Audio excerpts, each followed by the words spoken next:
games with Utah. I know you actually haven't. I was thinking about this. Haven't really played Utah, but you understand being around the 19 team and the 18 team, what it takes to beat a team like that. Yeah. I think they're a real physical bunch. The program that prides itself on a lot of things we pride ourselves on, and that's running the ball and being able to stop the run. So it's Coach Whittingham over there. He's got a great program. He's built a great culture around there, and so.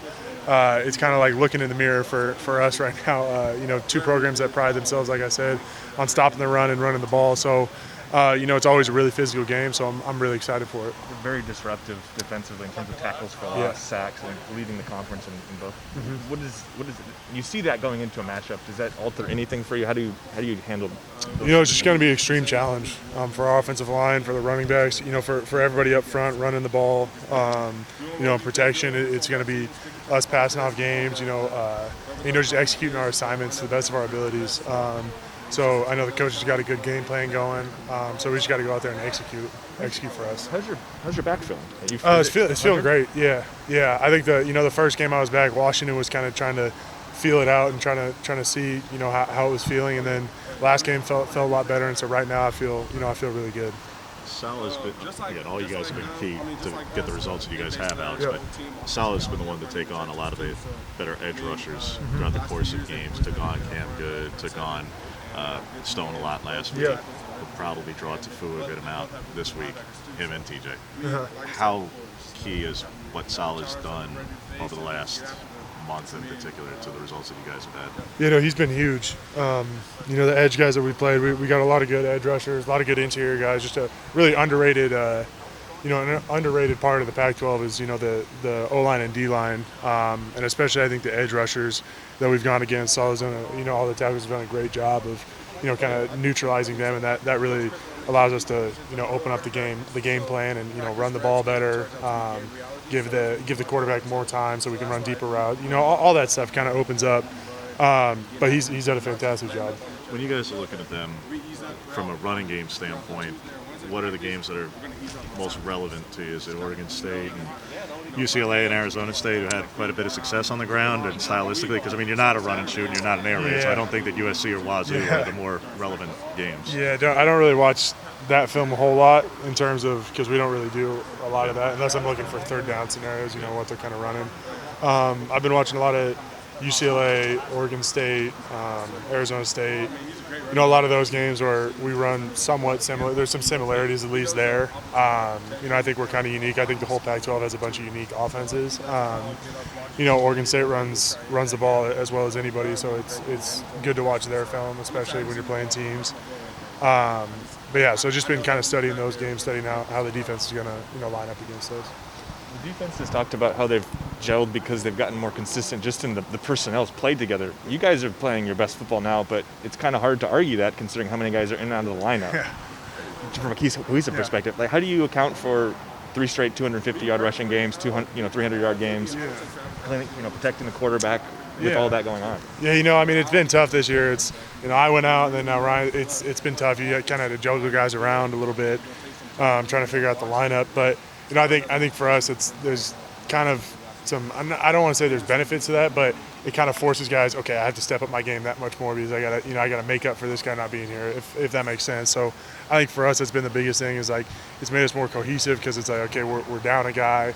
We're not gonna have as much depth. We really got to come together and kind of execute this whole time. So I think for us that's been huge. You've seen a consistent 7, 8, 9 kind of guys rotating in. There are guys we haven't seen that you're seeing progress, like guys that are not maybe on game days aren't showing it, but throughout the week, maybe with the scout team that you're seeing make progress as well. Yeah. Out of the guys that that haven't rotated in a whole lot, Jalen Jeffers has done a great job. He's always a guy that when his time comes, he's gonna take it and not look back.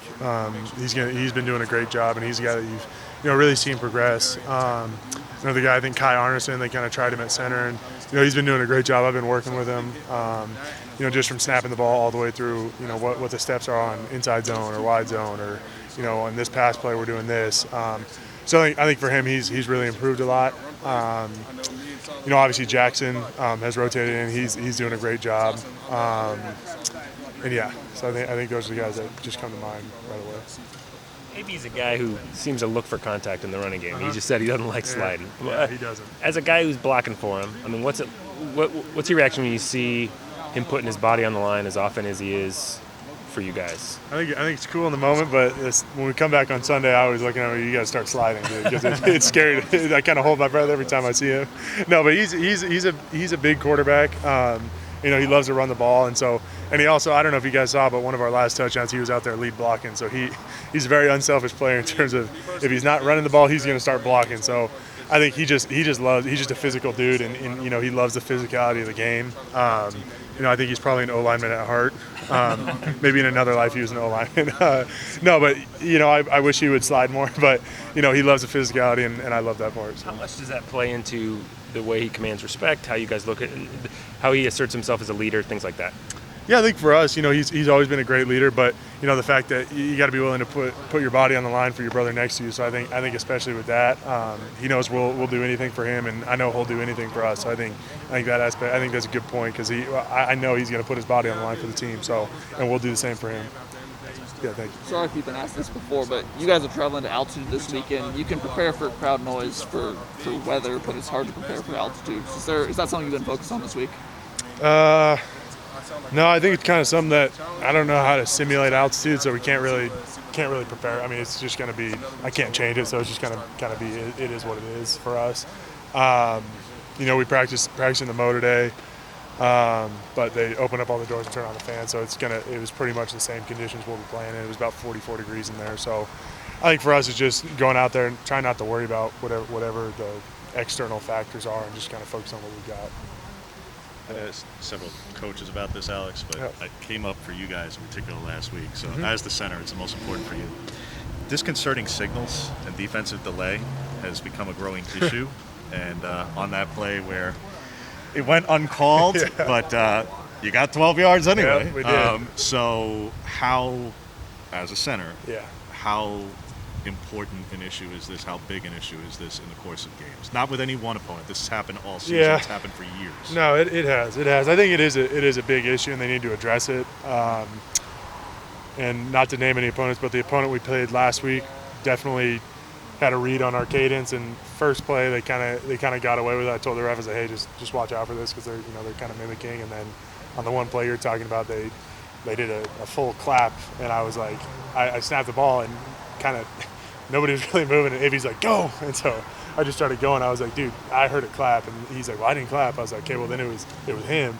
And I knew the guy who was clapping, so we told the refs, and he looked out for it. Then they started calling it, and then it slowly became better and better as the game went on. A lot of teams are doing the move stuff now, where they stem the front, and when you hear move or go or shift, whatever it is, they can sneak in some other words to kind of mimic the cadence.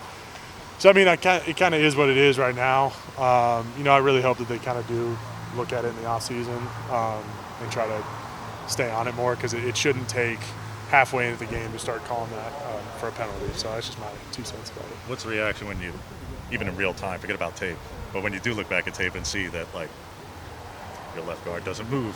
Yeah. It's not knocking George. No. The fact that, like, you got 12 yards despite the fact that no one knew, like, neither line of scrimmage actually really knew what was going on. Yeah. It was definitely kind of frustrating to look back at the film and say, okay, well, we got 12 yards, so I'd consider ourselves pretty lucky for not having half the line move. It could have been a lot worse, but it was kind of frustrating because that was something that I had warned the refs about and stuff, and they did a good job about it. After that, I told them exactly what to look for, what was happening. They did a good job of that. After that, it's kind of hard. They got a lot of stuff to look for, so it is kind of hard. But it was good. Second half, they really cracked down on it and called both teams for it. So.